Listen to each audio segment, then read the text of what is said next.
రెండవ ప్రధానమైన సమస్య మేము చెప్పింది యూరియా కొరత వల్ల రాష్ట్రంలో రైతులు గోసబడతా ఉన్నారు.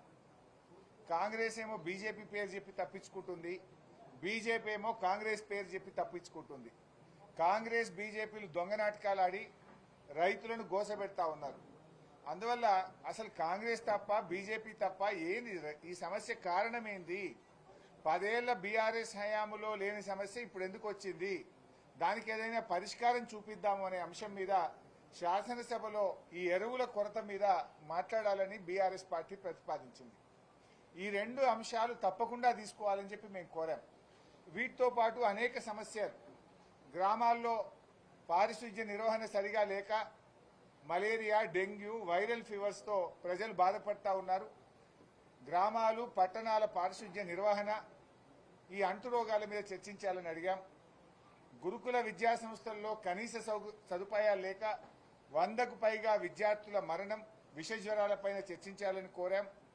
ఫీజు రియంబర్స్మెంట్ డబ్బులు విడుదలగాక ఎస్సీ, ఎస్టీ, బీసీ, మైనార్టీ పిల్లలు ఇబ్బంది పడుతున్నారు కనుక ఫీజు రియంబర్స్మెంట్ మీద కూడా వెంటనే చర్చ చేయాలని చెప్పి కోరాం.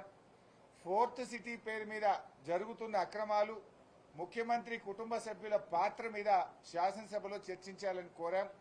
అదేవిధంగా పౌర సరఫరాల శాఖలో ధాన్యం కుంభకోణము, బాధ్యులపై చర్యలు తీసుకోవడం అనే అంశం మీద చర్చ చేయాలని, అదేవిధంగా ప్రభుత్వ ఉద్యోగుల టీఏలు, డిఏలు, సరెండర్ లీవులు, రిటైర్మెంట్ ఉద్యోగుల బెనిఫిట్స్ ఇవ్వకపోవడము, పీఆర్సీ ఇవ్వకపోవడము, 5 డిఏలు పెండింగ్ ఉన్న అంశాల మీద కూడా చర్చ చేయాలని చెప్పి కోరాం. గోదావరి బనకచెర్ల ప్రాజెక్టు వల్ల తెలంగాణ రాష్ట్రానికి జరుగుతున్న అన్యాయం మీద శాసనసభలో చర్చించాలని కోరాం. అదేవిధంగా మరి హైడ్రా కూల్చివేతలు, పేదలు పడుతున్న బాధలు, ప్రభుత్వ ఆసుపత్రుల్లో కనీస సౌకర్యాలు లేని విషయాలు తదితర అంశాల మీద బీఆర్ఎస్ పార్టీ ఈ శాసనసభ సమావేశాల్లో చర్చించాలని కోరాం. దురదృష్టం ఏంటంటే రాష్ట్ర ప్రభుత్వం 2 రోజులు అసెంబ్లీ జరుపుతామంటున్నారు. 2 రోజులు అంటే 2 రోజులు అంటే ఇవాళ రేపు ఖతం బర్కాస్. అంటే పారిపోతున్నది ప్రభుత్వం. ప్రజా సమస్యల మీద చర్చించకుండా శాసనసభ వాయిదా వేసుకొని పారిపోతున్నారు. వరదల మీద మాట్లాడదామంటే వరదలు ప్రాధాన్యత కాదు, బురద రాజకీయాలు మాట్లాడుకుందామంటున్నారు. ఎరువుల మీద, రైతుల మీద మాట్లాడదామంటే అది మెల్లగా మాట్లాడుకుందాం, తొందర ఏమున్నది అంటున్నారు. అందుకే ఎరువుల మీద, రైతుల కష్టాల మీద, వరదల మీద, ప్రజలు పడుతున్న బాధల మీద మాట్లాడడానికి ప్రభుత్వం ముందుకు రాకపోవడం వల్ల మేము బీఏసీ మీటింగ్ నుంచి వాకౌట్ చేసి బయటకు రావడం జరిగింది. ఒక రాష్ట్ర ప్రభుత్వానికి రైతుల కంటే ముఖ్యమైంది, వరద బాధితుల కంటే ప్రధానమైన ఎజెండా ఏముంటుంది? వరదల మీద మాట్లాడడానికి ప్రభుత్వం సిద్ధంగా లేదు, ఎరువుల కొరత మీద మాట్లాడడానికి సిద్ధంగా లేకపోతే ఈ బీఏసీ మీటింగ్ కు అర్థం లేదు. ఈ శాసనసభ సమావేశాల పట్ల మరి ప్రజలు నమ్మకాన్ని కోల్పోతారనే విషయాన్ని కూడా మేము చాలా గట్టిగా చెప్పాం.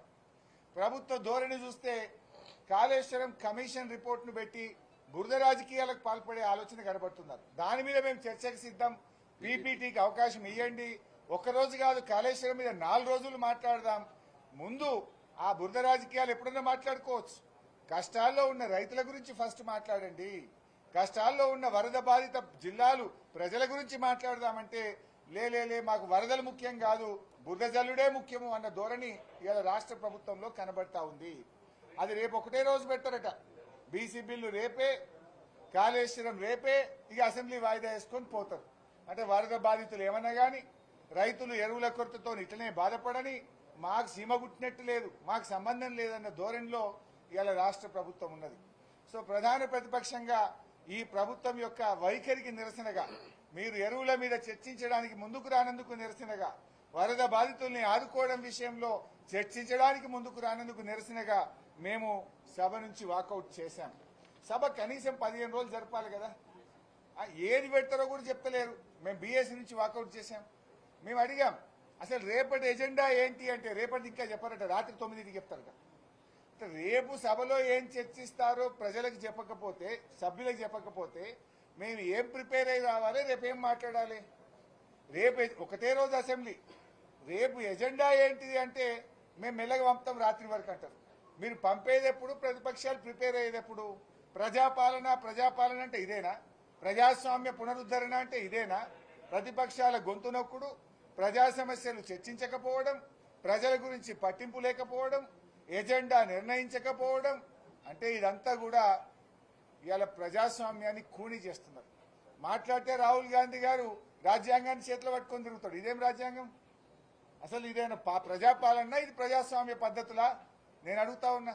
అందువల్ల బీఏసీ సమావేశం ఒక అద్దం పద్దం లేకుండా 15 రోజులైనా అసెంబ్లీ పెట్టాలంటే లేదా మళ్ళా పెట్టం కానీ ఇప్పుడు 2 రోజులు అనేటువంటి తీరుకు మినిమం 15 రోజులు అసెంబ్లీ పెట్టకుండా 2 రోజులు మాత్రమే అసెంబ్లీ పెడతాం. ఆ 2 రోజులు కూడా ప్రజా సమస్యలు చర్చించాం. కేవలం బురద రాజకీయాలే మాకు ప్రాధాన్యత.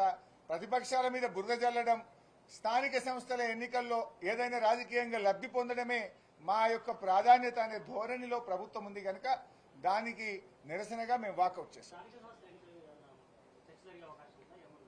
సో ప్రభుత్వం అయితే స్థానిక సంస్థల మీద ఏం చెప్పలేదు, రేపటి ఎజెండా ఏందో చెప్పలేదు. చూచాయగా 2 విషయాలు చెప్పారు ఎలియా మినిస్టర్ గారు. ఒకటి, కమిషన్ రిపోర్ట్ అసెంబ్లీలో పెడతాం, బీసీ బిల్లు పై అసెంబ్లీలో పెడతామని చెప్పారు. మరి ఎన్ని రోజులు సభ జరుపుతారంటే 2 రోజులు అన్నాడు. మరి ఇలా అయిపోయింది, రేపు 1 రోజు. ఆ 2 రోజులు మరి మళ్ళా ఎట్లనండి? ప్రజా సమస్యలు ఉన్నాయి కదా, ఎరువులు ఉన్నాయి కదా, యూరియా ఉంది కదా, బురద రాజకీయాలు ఎప్పుడైనా చేసుకోవచ్చు. మనం ఎరువుల మీద రేపు మాట్లాడదాం. బీజేపీ వాళ్ళు ఇస్తలేరంటున్నారు కదా ఎరువులు. అసలు బీజేపీ వాళ్ళు ఇస్తలేరా? ఇది కాంగ్రెస్ వైఫల్యమా? ఎట్లా ఇది పరిష్కరిద్దామో అసెంబ్లీలో మాట్లాడదాము అన్నాం. దానికి సిద్ధంగా లేరు. They are not prepared to discuss in the assembly. BJP వాళ్ళు కాంగ్రెస్ వాళ్ళ పేరు చెప్పి తప్పించుకుంటారు, కాంగ్రెస్ వాళ్ళు బీజేపీ వాళ్ళ పేరు తప్పించుకుంటారు. ఇద్దరు కలిసి రైతుల ఉసురు పోసుకుంటున్నారు. That's way we have boycotted from BSC meeting.